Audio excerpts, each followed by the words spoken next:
No, there we are. Good evening, everyone. Welcome to the regular meeting of the Perth East Council. And I would like to call to order at 7 o'clock. And I would ask everyone to have a moment of reflection.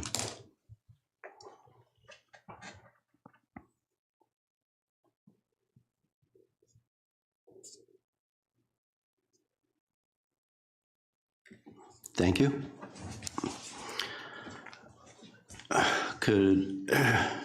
Is there any changes to the agenda? No changes to the agenda. So could we confirm the agenda? Moved by Jerry and seconded by Amanda. And all in favor? Carried. If anybody has any pecuniary interest, they can, or general nature thereof, they can declare it now or any time during the meeting. Our consent agenda has 34 items. Was there any item anybody would like pulled? Bob, which one? 5.1.5.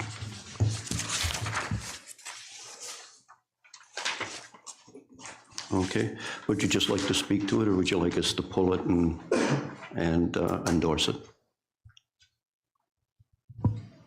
I would like Look at. Seeing none.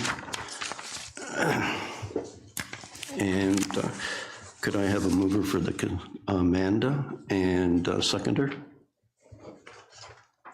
Jerry?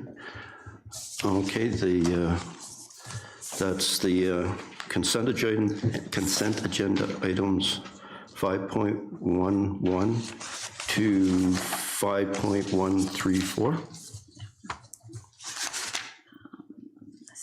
With the exception of item 5.15, which shall be introduced separately.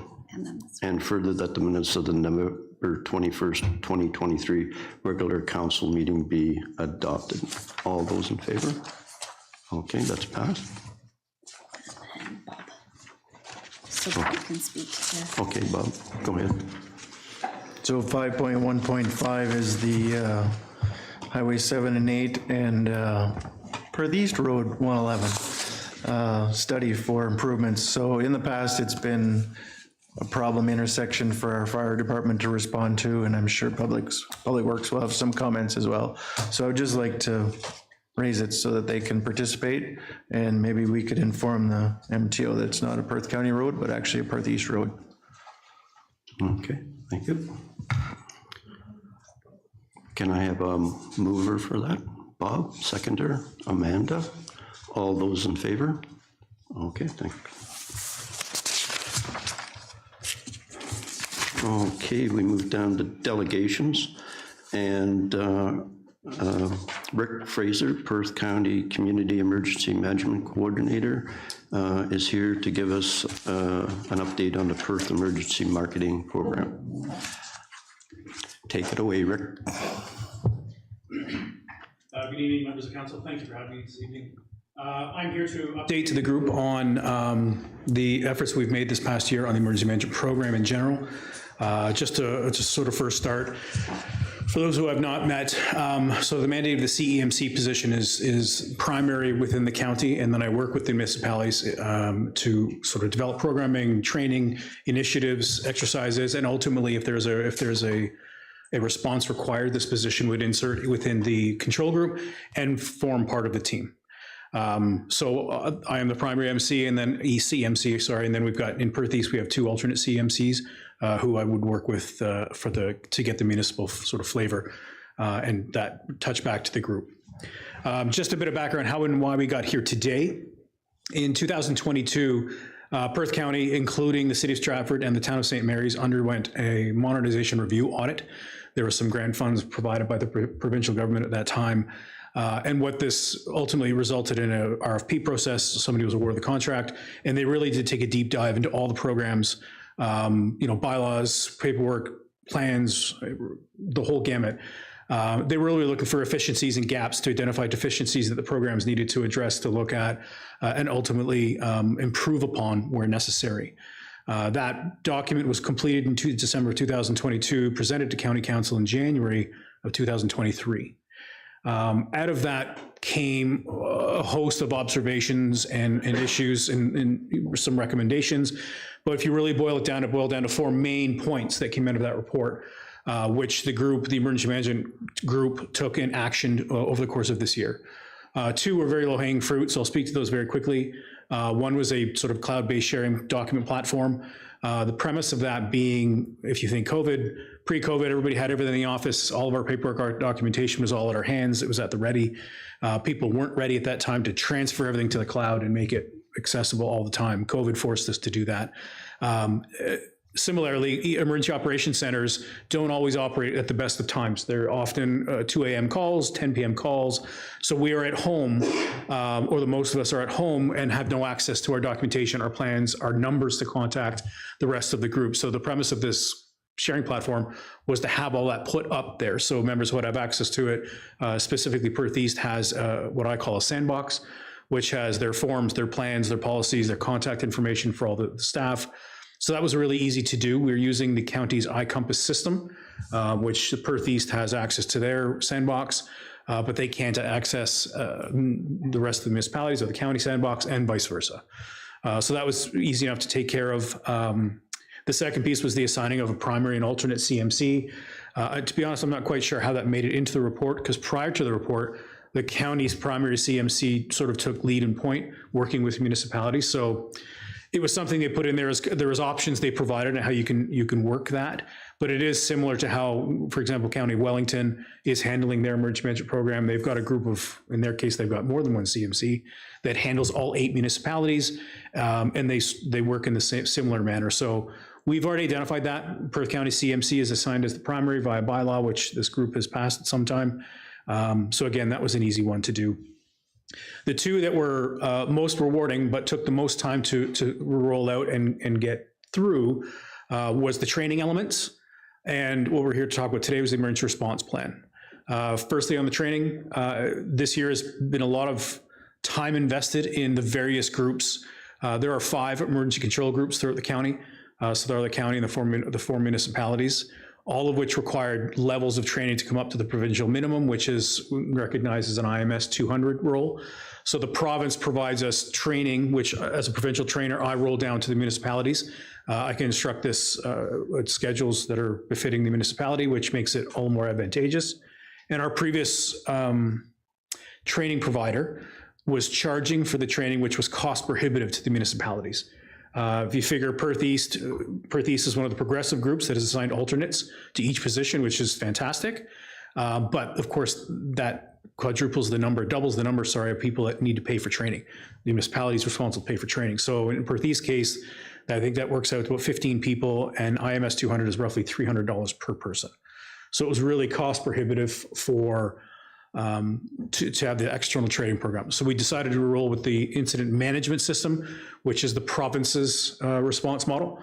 They developed it early 2000s, and all municipalities throughout Ontario to some degree are using it. The incident command system, which is what we were previously training on and using, is still very widely used. Emergency services are using it. It still forms a basis for their response model, fire specifically, police to some degree. But it's still very much present, but we're using the provincial model. And we do so because our neighbors are using it. So from an interoperability piece, if we need to work with the group from Huron or from Wellington or from Waterloo, we're talking the same language or using the same terminology. So from a training perspective, it made sense to progress with the IMS system. And that is consistent throughout the county. All 5 groups, in addition to Stratford and St. Mary's, although they're on their own, they handle their own programs, they're also at that level. So if we needed to augment a control group because they're short staff, if we needed to pull from the county and insert into the Perth East group, we can do that because the training is consistent across the board. Training is then tied to the emergency response plan. So per legislation, all municipalities are required to have an emergency response plan. There are 444 municipalities, there are 444 plans, all of which require review by the control groups annually, as well they are required to be reviewed by Emergency Management Ontario annually. That process is older school way of thinking, and the new Minister of Emergency Management Ontario, his viewpoint is Why not maximize our time? Why not maximize our resources? So they're promoting similar model to what we're doing here, which is what I've termed commonly as a motherhood document. So we've written one plan that is inclusive and includes and is applicable to the county and the 4 municipalities. It really just does provide a framework for how we respond, how the group will interact with each other, the positions, not people, the positions that are required to spin up in an EOC at any given time, and then our connections to the emergency services, our connections to public health, et cetera, et cetera. So it really forms a framework for the group to work through, and that is augmented by site-specific or municipal-specific standard operating procedures where necessary. So if there's something very special or very critical or very odd within Perth East, for example, we would write a plan for that. If there is an occupancy or a business that provides a special hazard we think should be recognized, then we'll do that. The appendices include things like contact information for the staff in this room, the emergency control group staff, after hours information, so they are not for public consumption. The plan itself will be for public consumption, is required to be posted. So that will be a forward-facing document for everybody to download to look at. But the appendices themselves will not be public-facing. They do contain, as I said, contact information. They contain locations of the operation centers. There's something that's from a confidentiality piece that we're going to keep those from public consumption, which is standard across the province. We don't like to publish people's private information. It makes for a bad day for some people. So that is the bulk of the report. That is why I'm here today. So I'm happy to entertain any questions or comments at this time. Thank you for your report. I just have 2 questions just out of curiosity. Is the legislation under Ministry of Solicitor General, or is it under Ministry of Municipal Affairs? Solicitor General. Okay. And then it's kind of a odd question that I have. The second one is like, how often is like our plan like triggered? Like do we have like averages? Like, cause like things like I know a handful of years ago, like we had like the ice storm, like those types of like big like weather events, like those types of things. Like, is it like categorized on like, how does that, I don't know if you can speak to that. I'm just like kind of curious about how that like works. There's actually within the plan, I'm not sure where in the agenda package it sits, but we've developed a response matrix, which provides some clarity to the group on what kind of emergencies will require the group to be brought together. What we need to understand is the term emergency is subjective to everybody. It means something very different to a lot of people. My previous life in post-secondary, not having Wi-Fi is an emergency. And then, of course, our emergency services would look at emergencies very differently. Our fire crews, for example, they respond to quote-unquote emergencies all the time that don't require the group, the emergency control group, together, because our teams are quite apt to handle that. Having said that, when you start looking into mass casualty incidences, when it starts affecting larger components of the municipality or the community, when it starts affecting schools, long-term care, vulnerable population, then you start to consider bringing the group together. So in the plan, there it is in the screen there, we've got levels of activations. And also with the IMS system, we also need to understand we don't need everybody in the room at one time. Because from a continuity element, like if it's during the daytime, the municipality needs to continue to operate. There is business being conducted throughout the municipality that may not require everybody in the room at one time. So we would, it's called the toolbox approach. AMO would love the fact I'm using their term. If they were here, they'd be smiling. The toolbox approach essentially means you're using the persons or the tools required for the job. The rest of the tools stay in the box. We spin up the group under the same premise. So if it's a public works focused emergency, we would look to the public works team and say, what do you need from us? Do we need the control group together? What resources do you require? And how can we assist the people on the ground? Because from the EOC perspective, our jobs is to assist those responding. We are not responders in the EOC. We have people in the field who are responding. We are getting what they need. We are doing what we need to do to support that group.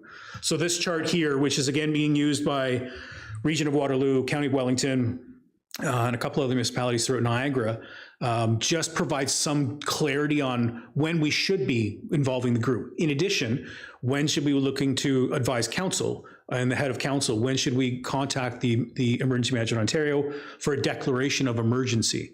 because there's a whole process with regards to that as well. So this provides some clarity and some examples, and this was informed, Public Health actually had a hand in this as well, because they wanted to add some language regarding public health related emergencies due to COVID, as you can imagine. Sorry, just one more question.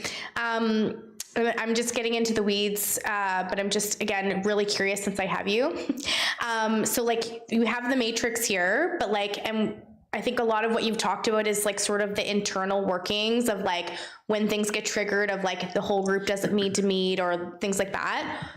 Does like our plan really get into the details about communications protocols for like those types of things, or like does the association provide those like types of guidances, or like how does that work? Communications is handled by the group itself. We have actually per legislation, each municipality has to have an emergency information officer, used to be termed public information officer. So we have somebody within each municipality who acts as the EIO, if you like the acronyms.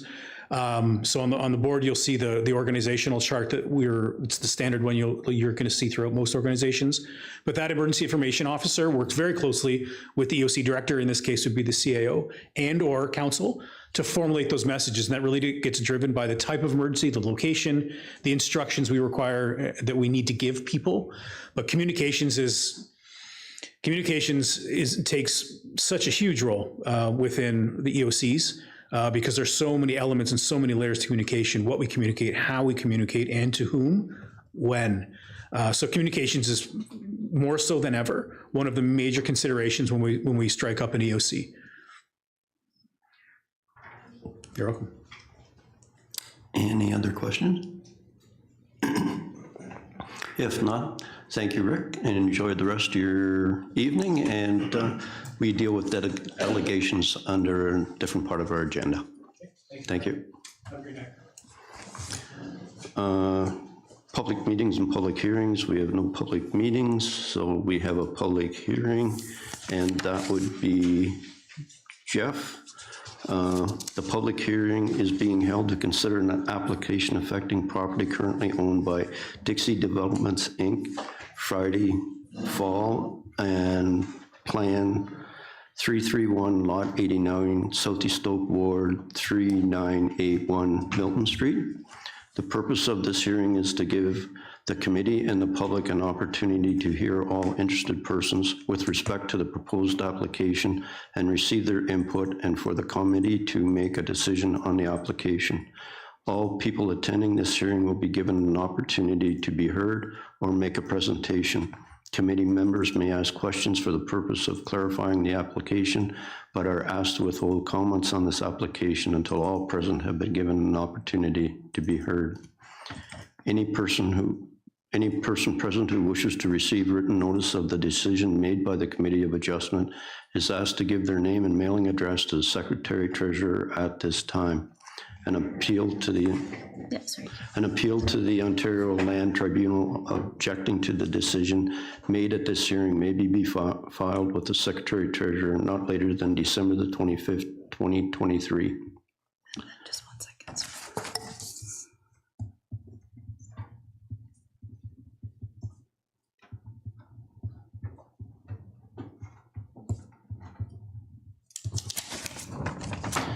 I declare this public hearing open.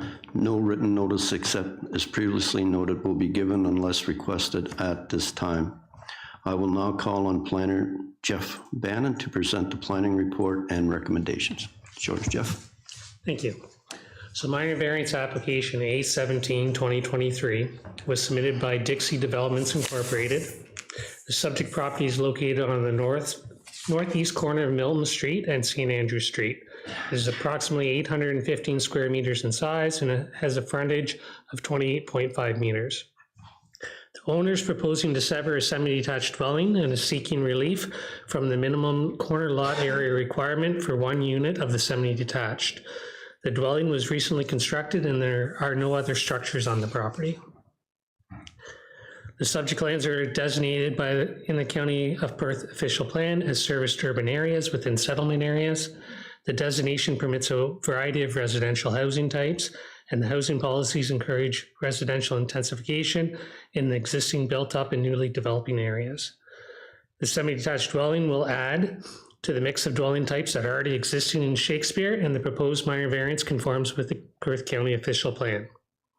The subject lands are zoned residential medium density zone R2 in the Perth East zoning bylaw.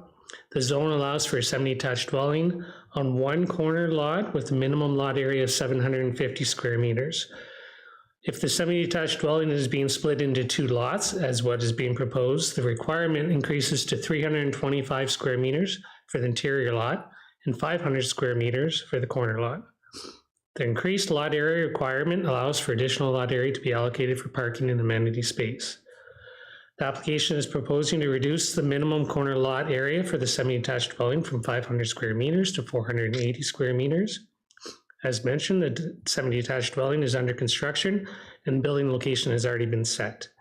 The development meets all other requirements of the zoning bylaw, including parking, lot coverage, and landscaped open space. The proposed minor variance is considered to be appropriate development within the area, as the requested reduction in minimum lot area will not have a negative impact on the, as there is adequate area for grading, drainage, parking, and the dwelling will be maintained. The subject lot is able to meet all other zoning requirements with the proposed development, including setbacks from all the lot lines. The subject lot is able to provide for adequate amenity space in the rear yard, and proper drainage can still be maintained. As such, the minor variance is considered to be minor in nature. The owner is proposing a dwelling that is of similar size with similar setbacks to other properties in the neighborhood, and the development will be consistent with the neighboring dwellings in the area, and it will be constructed in conformity with all other provisions of the zoning bylaw, which allows for a consistent streetscape. So the planning department is of the opinion that minor variance is appropriate for the site. One response was received from a member of public who requested clarification on the application, and no other comments have been received. Planning staff are of the opinion that the minor variance conforms with the official plan policies, maintains the general intent and purpose of the official plan and the zoning bylaw. The variance is minor and desirable for the use of land, and as a result, staff are recommending approval of the minor variance. I'm available to answer any questions.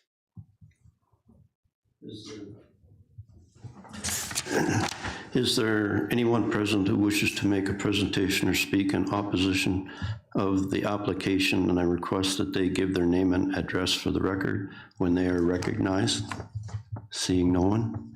Is there anyone present who wishes to make a presentation or speak in support of the application other than the applicant agent?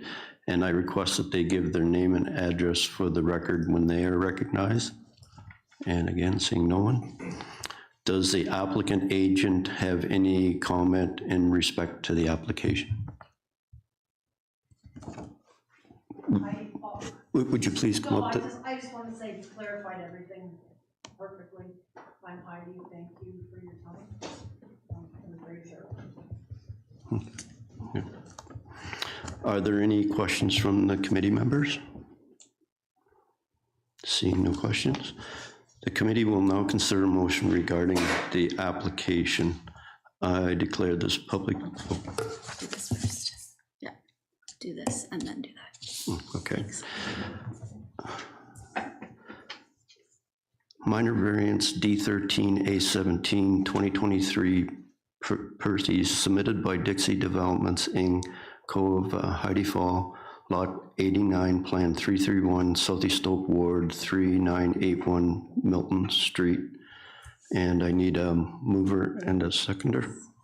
Oh, that the Township of Perth East Committee of Adjustment received the report dated December the 5th, 2023, prepared by the planner entitled Minor Variance D13A17 2023 Perth East, submitted by Dixie Developments Inc., COA Heidi Fall, affecting lands described as Lot 89, Plan 331, Southeast Stoke Ward, Township of Perth East, municipally known as 3981 Milton Street for information, and that the committee approved minor variance D13A17 2023 Perth East1 land as described above as it relates to relief from section 13-2-1 CI to reduce minimum corner lot area from 500 meters squared to 480 meters square to facilitate the consent of a semi-detached dwelling subject to the following conditions.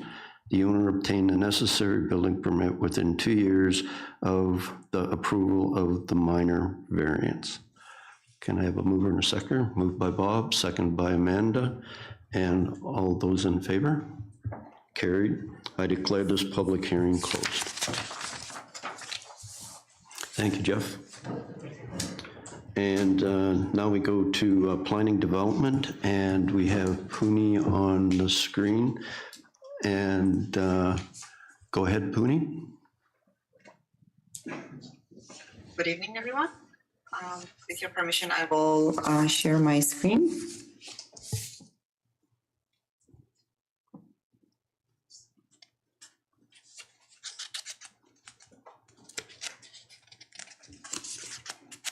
So this is a part lot control application that was submitted by Tracy Lesperance of Van Harten Surveying, Inc. The owners of the property are WMJ Geese Construction Limited. The purpose application is to seek approval to pass a bylaw that will exempt the subject lands from the part lot control provisions of the Planning Act. If that goes through, the application will be permitted to establish 2 units of a semi-detached dwelling on separate and conveyable parcels. The applicant has submitted a 2-lot development plan showing the proposed development on the parcels to be created from exemption from part lot control being planned 44M80. Construction is completed for both units. The first lot is titled Part 7, second lot is Part 8. As for the planning comments, the subject lands are designated service urban area in the Perth County official plan, and they are designated residential in the Milverton Ward official plan. The zoning of the subject lands is R2-13, residential medium density special provisions in the Perth East zoning bylaw. The R2 zone permits 1 unit of a semi-detached dwelling, and the reference plan has been provided by the applicant showing the proposed lot line along the common wall of the 2 residential units on each of the 2 lots. Perth East zoning bylaw provides minimum lot area requirements for a single unit of a semi-detached dwelling as 325 square meters for an interior lot and 500 square meters for the corner lot. The proposed part lots 7 and 8 conform with the lot area requirements, as lot area of each of the part 7 and 8 is 355 square meters. And the requirement for a minimum lot frontage is 9 meters for an interior lot and 13.5 meters for a corner lot. The proposed part lots 7 and 8 also conform with the minimum lot frontage requirement, that is 9.1 meters, their interior lots. A minor variance application has been approved for part 7 of lot 31 to grant a reduced interior side yard width of 1.64, whereas 1.7 meter is required. Planning Act provides that the council of a local municipality may by bylaw provide that the part lot control provisions of section 50-5 of the Planning Act do not apply to lands within such plan of subdivision or parts thereof as described in the bylaw. The County of Perth is the delegated approval authority under the Planning Act for bylaws to remove part lot control for lands within Perth East and the member municipalities in the county. The removal of part lot control to establish lot lines between units of a semi-detached dwelling is an accepted method of lot creation under the Planning Act. Once the exempting bylaw is approved, the surveyor's reference plan showing lot line is completed and registered in the Land Registry Office. The bylaw will be in effect for 2 years after which the section 55 provisions of the Planning Act would be reinstated. Planning staff believe that this application represents good planning and recommend approval. Thank you. Are there any questions from anybody? Nope. Okay. That the Council of Township of Perth East receive the report entitled Part Lot Control Application PLC 042022 PE dated December the 5th, 2023, prepared by the planner for information, and that Council approve Part Lot Control Application number PLC 042022 Perth East by Van Harten Surveying, Inc. and affecting lands described as Lot 32, Part 7-8, Registered Plan 44M 58-80, Township of Perth East, and that council adopt bylaw 58-2023 and forward to the County of Perth for approval. Can I have a mover and a second? Moved by Jerry, second by Amanda. All those in favor? Carried. Okay, and now the second one. Go ahead, Puni. Thank you very much. I will share my screen again. Thank you.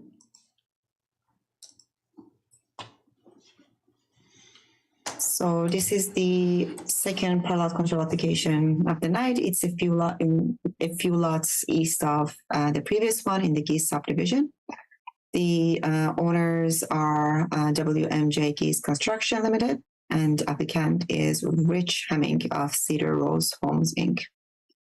And the intent is similar to the previous application. It is for the exemption from parallel control provisions of the Planning Act for 2 semi-detached dwellings on 2 separate lots. Lot 1 titled Part 1, Lot 2 titled Part 2. The subject lands are designated service urban area in the Perth County official plan and designated residential in the Milverton Ward official plan. Zoning of the land is R2-13, residential medium density special zone in the Perth East zoning bylaw. This zone allows the construction of a semi-detached dwelling. The minimum lot area for a single detached for a single unit of a single detached dwelling is 325 square meters. And the lot area for both part 1 and 2 is 355 square meters, so they conform with that requirement. The minimum lot frontage required is 9 meters for an interior lot, and both lot frontages of part 1 and 2 of the unit is 9.15 meters, so they also conform with the requirement. The requirement for a minimum interior side yard width is 1.5 for a 1-story and 1.7 for a 2-story semi-detached dwelling, as per the provisions. And both units meet the requirements, as one is 1.98, the other is 2 meters. And similar to the previous application, I have to remind everyone that the county is the approval authority. This application represents good planning, and the planning staff recommend approval of the application. With this, I'd like to conclude my presentation, and I'd be happy to answer any questions you may have. Thank you. Okay, was there any questions? Okay.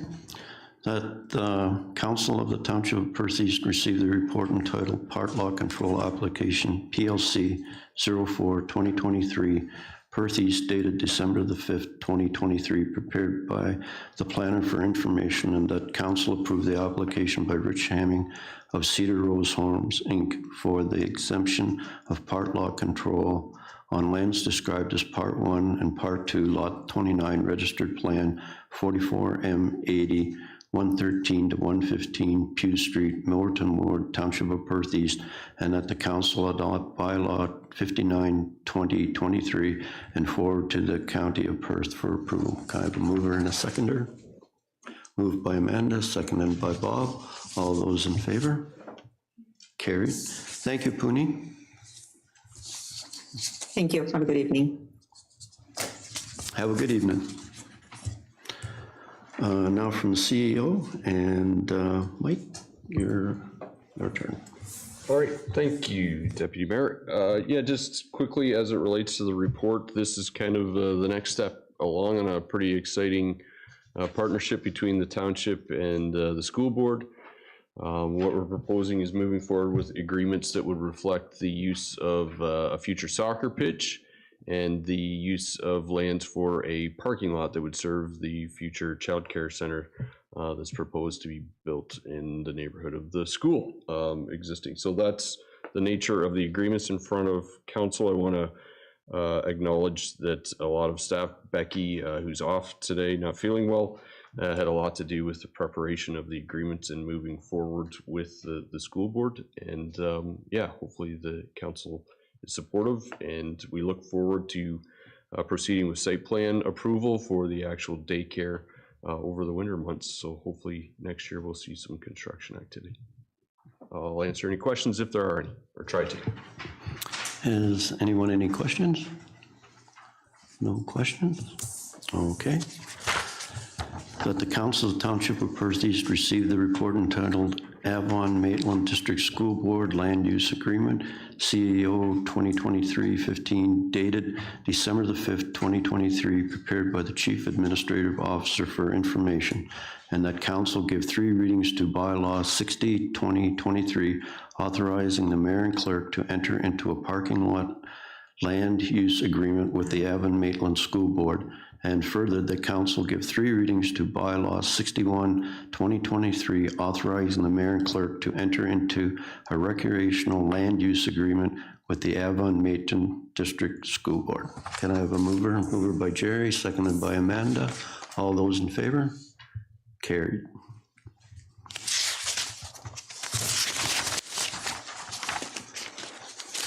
Okay, now we have the clerk. Okay, thank you, Deputy Mayor. So the first report here is a Section 78 request for the East Black Creek Municipal Drain. We'd be looking to appoint an engineer at the January 9th council meeting, and this request originally did come in under a Section 74, but after investigation, it was determined that it was no longer able to fit under a Section 74 maintenance and repair. It needed to be amplified up to Section 78 for a repair and improvement. Can answer any questions if there's any there. Any questions? That the Council of Perth East received the request for repair and improvement, Section 78 of the Drainage Act by property owner Edlard Potts for East Black Creek Municipal Drain, Lot 17, Concession 3, Ellis Ward, Township of Perth East for information, and that further, in accordance with Section 78-2 of the Drainage Act, the appointment of an engineer will be considered at the January 9th, 2024 regular meeting of council, sequent to the notice of advertising of the proposed drainage works being sent to the Secretary Treasurer of the Conservation Authority that has jurisdiction over the lands in the affected area.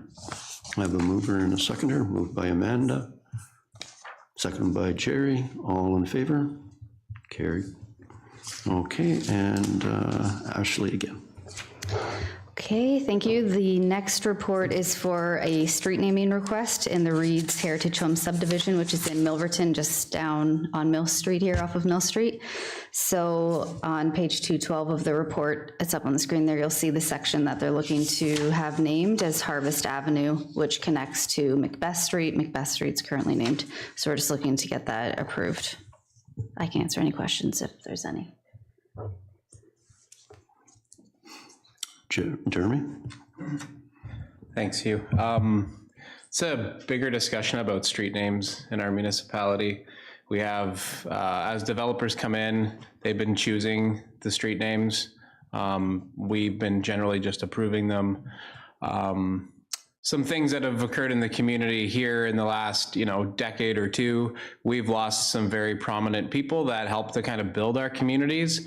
And through a couple of other groups that I'm part of, we've thought of trying to figure out different ways to recognize the contributions these people made to our community. I'll use one example of Ivy Reeve, who built the Shopportunities, and it is what it is today because of her. That's just one individual.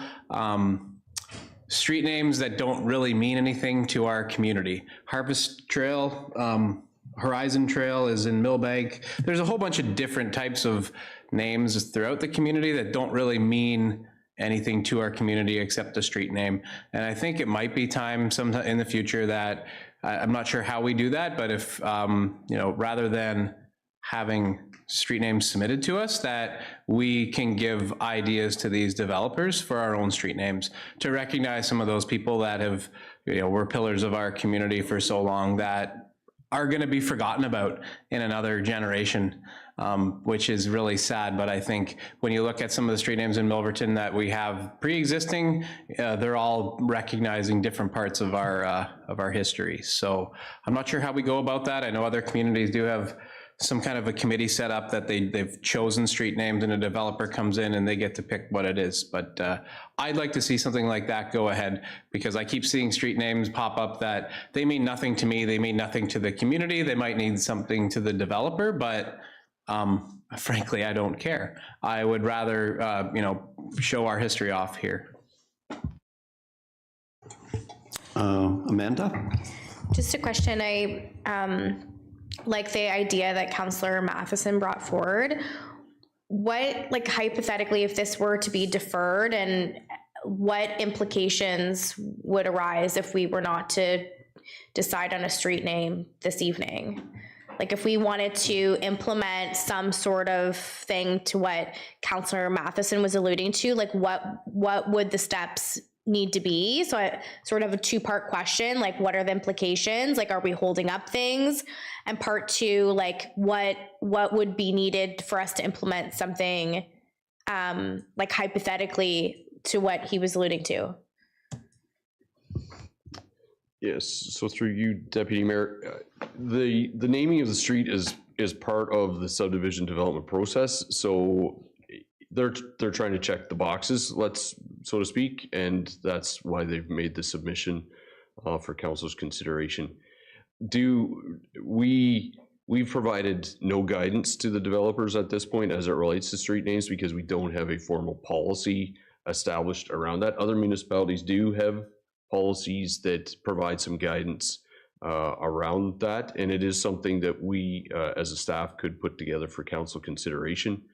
But in this instance, if there was a name that council would like the developer to consider, I believe that they would. I think they've asked, what's your policy? And we said, we don't have one. Our policy is basically we try not to duplicate names in whatever way, shape, or form. But if there are names that council would like them to consider, I believe this developer would take that under advisement.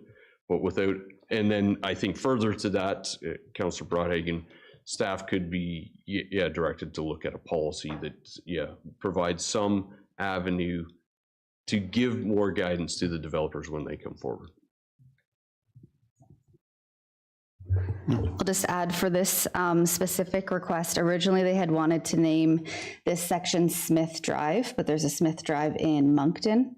So they looked at Harvest Trail, no, not Trail. Yeah, Harvest Trail is what they first wanted to name it, because the section of the G2G Trail is the Perth County Harvest right in there. So that's where they came up with Harvest Avenue, trying to group it and link it back to the community a little bit, just in speaking with this one. But like Mike had outlined, they had asked and inquired what street name we would go with. So that was kind of what we had told them to think of something. That's what they came up with anyway. Just add that in there. Jeremy, would you like to propose a name for the street and ask if they would consider it? Not at this time. I have ideas, but I wouldn't want to put something forward without, if it's a family name from a specific person, I wouldn't want to propose that without, speaking to them first. But I think, I'm okay with the name of this one. I just think moving forward, I would like to see some of our local history put into some of these names. No, if we can. Very good point. Very good point. So that's okay, then you can. Councillor Broadhagen. Oh, sorry. Would we need to create a motion to direct staff to develop a policy, or can we loosely say that there's some direction to do that going forward? I think from my perspective, Councillor Broadhagen, if there's consensus, at least around the table from council, head nods, that we could treat that as direction, and staff would work on a policy that we bring back for some consideration. I think it is reasonable. I think in all of, we are going to see more subdivision applications and thus more street names. And lots of times the developers are really looking for guidance. They don't want to, they want to give consideration to the community. So I think it's a reasonable idea for us to come up with a policy for council to consider. Okay, is that okay with everybody? I think we'll just reflect that in the minutes that there was direction from council to give consideration to a street naming policy coming from staff.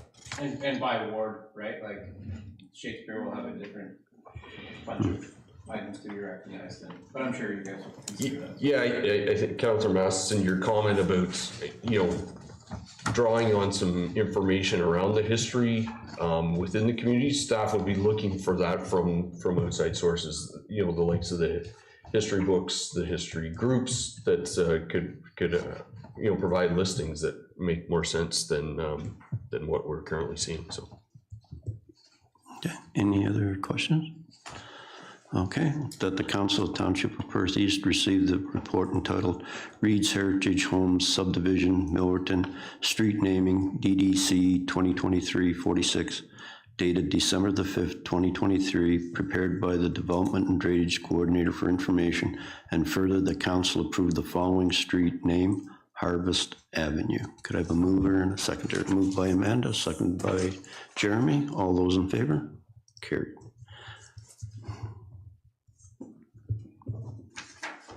And Ashley again. Okay, this next report is a agreement with the Municipal Property Assessment Corporation, a data sharing and services agreement.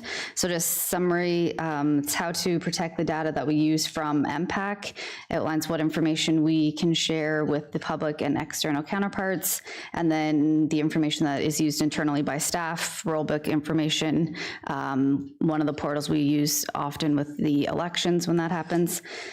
So they have combined 4 of their main agreements into one data sharing agreement, and between Paula and I, we can answer questions. Would there be any questions of the report? No, seeing none.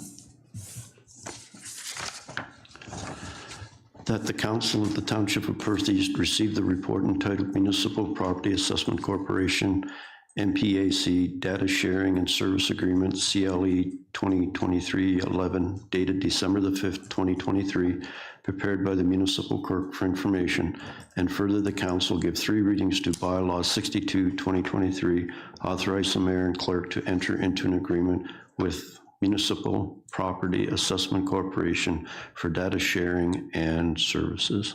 Second of a mover, moved by Jerry, second by Amanda. All those in favor? Carried. And one last one from Ashley. Okay, thank you. This report is the RFP results from a land rental, a piece of land that we have outside of Stratford. 262 is the page number that shows the location of this property, so it is a bit unique in that it's landlocked. Tenders or our requests were opened last week. We did send correspondence to each of the neighboring property owners, so they were aware of that. Just north of the railway that you can see there is the property beside Canadian Tire, if people are familiar with that. So that was one of the ways that was accessed, or that property was accessed previously. That is since proposed to be developed in the near future, so that access limits this property even more. The bid that we're looking to award this to is they own the property directly west of this parcel, so they would be able to access it through the property that they currently own. And I can answer any questions if there's any. Okay, Jerry? Thanks, Ashley. So if this property we seem to be renting it every year, and that sounds like we can't develop it because it's landlocked, excuse me, then should we not be looking at selling it? Just a thought.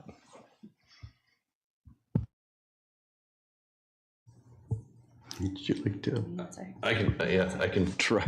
We have made some general inquiries about the property with some surrounding property owners, and in particular, there's a developer going closer to the highway. We contacted them to see if they had any interest, and they did not. But I do think, we are certainly open to the concept of selling it, Councillor Smith. So I think we'll continue to look for that avenue because, it is landlocked. The adjoining property owners are the only ones that, in my mind, could possibly benefit from it. So. When the RFP was released, during that process, there was inquiries on if we would sell the land or not. We were already underway of the RFP. So the agreement is proposed for 5 years, though it is written that with 60 days notice, either party could terminate the agreement. So that is an option or something to consider once this agreement runs out. Any other questions? No?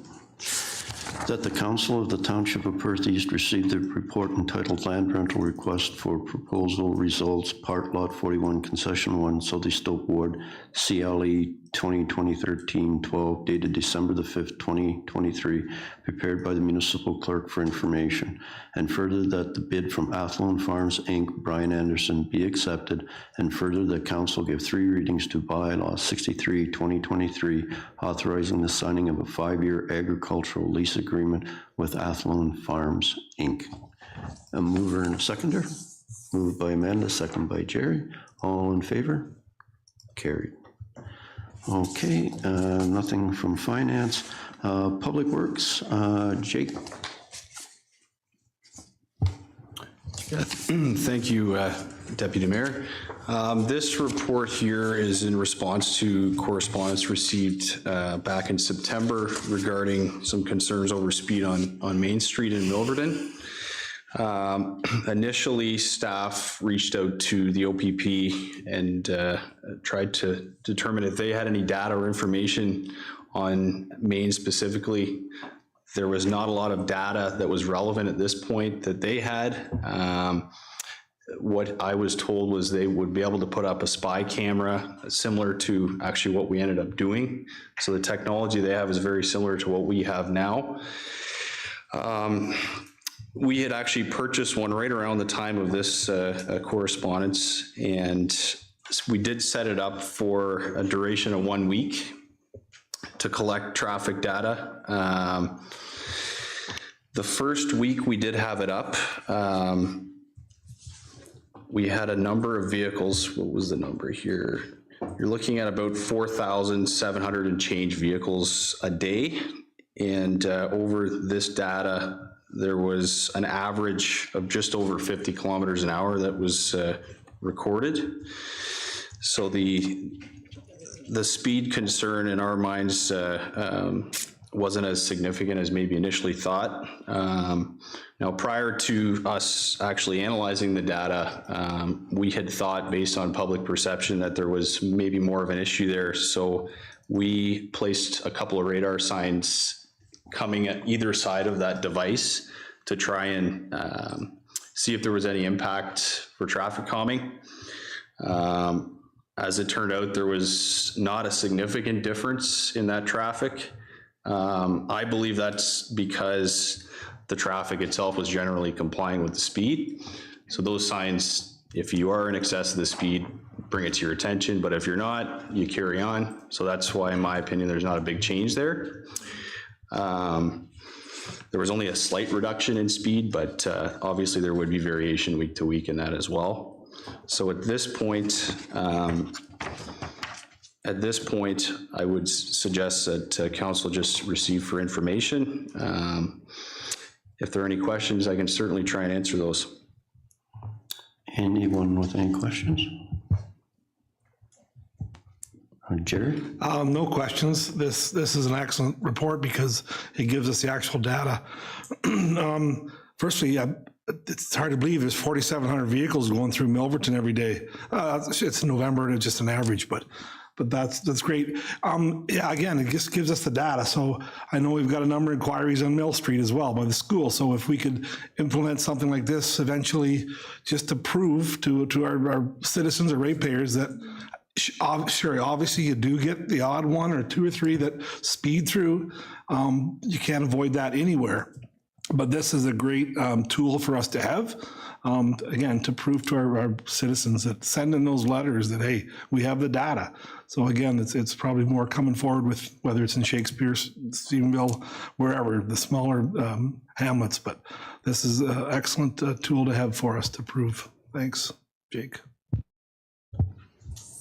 If I might just add, if any counselor is interested in actually seeing the raw data for that, by all means, I can send you that. Not a problem, just let me know. Okay, thank you. And no more questions? That the Council of the Township of Perth East received the report dated December the 5th, 2023, entitled Main Street Millerton Speed Concerns, PUB 2023-24, prepared by the Manager of Public Works and Parks for information. I have a mover and a seconder. Moved by Bob, second by Amanda. All those in favor? Carried. Okay, no building bylaw, recreation, fire, correspondence. No mayor's log. Anybody? No? Okay. We will move to bylaws then. First, second, and third and final reading. Bylaw 57-2023 being a bylaw to adopt an emergency management program and emergency response plan and repeal bylaw 81-2018 and 60-2019. Bylaw 58-2023 being a bylaw to exempt from part lot control Lot 31, Plan 48M80, Pew Street, Wilverton Ward. Bylaw 59-2023 being a bylaw to exempt from part lot control Lot 29, Plan 44M80, Pew Street, Wilverton Ward. Bylaw 60-2023 being a bylaw to authorize the signing of a shared parking lot agreement with Avon Maitland District School Board. Bylaw 61-2023 being a bylaw to authorize the signing of a recreational lands agreement with Avon Maitland District School Board.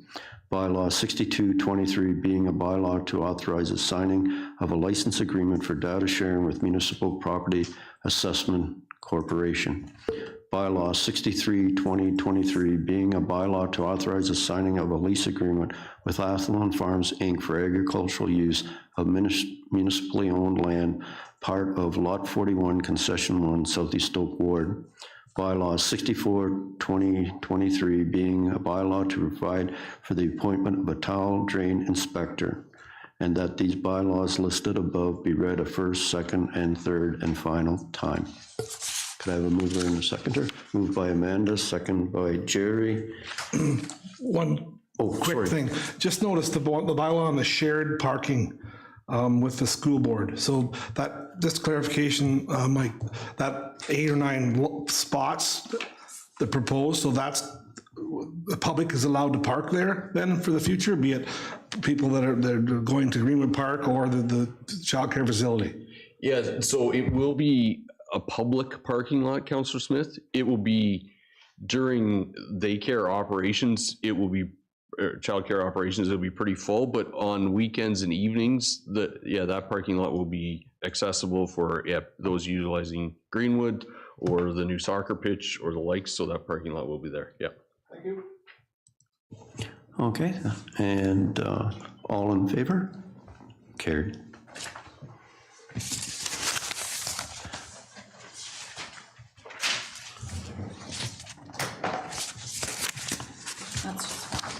Okay. And that the Council of the Township of Perth East received the report entitled Perth County Emergency Management Program dated December the 5th, 2023, prepared by the Perth County Community Emergency Management Coordinator for information, and that the Council approved the new County Emergency Response Plan and give 3 readings to Bylaw 57-2023, and the Council repeals Bylaw 81-2018 and 60-2019, and the Council adopt the Emergency Management Program and Emergency Response Plan. Moved by Amanda, second by Bob. All those in favor? Carried. And no closed sessions, no business arising. Any notice of motions? New business, and that'll be the delegation. You just read. Sorry? You just read that one. Oh, sorry. Okay. New business or announcements? Announcement. Okay, announcements. Go ahead, Jerry. Friday is the annual Santa Claus Parade here in Milverton. The Optimists are the hosts, but everybody participates, so I'm not sure if the mayor's got a float in or not, but We'll be there. Okay. And also the firefighters are also doing a toy drive, so anyone along the route will be, and I'll be walking, I'll be collecting toys and food for the local banks, so just keep an eye on that. Should be a good evening. Okay, thanks, Jerry. Any other announcements? Okay, then we'll go to confirmatory bylaw. That a bylaw 65/2023 being a bylaw to confirm the proceedings of the Council of Township of Perth East at its regular meeting held on December the 5th, 2023, be read a first, second, and third time. Moved by Amanda, second by Jerry. All in favor? Carried.